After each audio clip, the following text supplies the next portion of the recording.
అందరికీ నమస్కారం. మీరందరూ ఎదురు చూస్తుండగా మేము ఇక్కడ ఓట్ చేయడానికి వచ్చాము.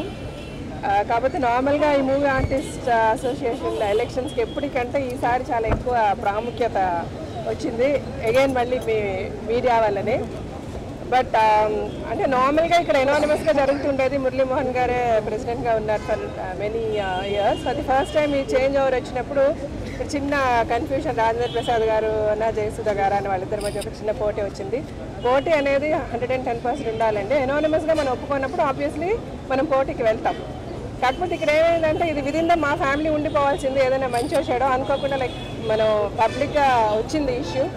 అది కూడా రాజశేఖర్ గారు అన్నట్టు మేము మనుషులమే, మేము హ్యూమన్ బీయింగ్సే, మాకు ఇమోషన్స్ ఉంటాయి, మాకు సెంటిమెంట్స్ ఉంటాయి. సో అందరిలాగే మాకు కూడా కొంచెం కౌపాలు వచ్చి కొంచెం ఇమోషనల్ అయ్యి కాబట్టి మన ఎమోషనల్ బ్రేకప్లో మీడియాకి వచ్చింది ఇష్యూ.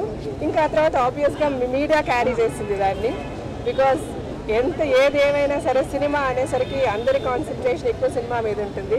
మిగిలిన వాళ్ళు చేసిన తప్పుల కంటే సినిమా వాళ్ళు అనేసరికి ఎక్కువ ఎక్స్పోజర్ ఉంటుంది. బికాస్ మీరు అందరూ మమ్మల్ని అంత లవ్ చేస్తారు, మా గురించి అంత తెలుసుకోవాలని ఎప్పుడూ చాలా ఆతృతతో ఉంటారు. కాబట్టి మేము ఏం చేసినా it will be a news.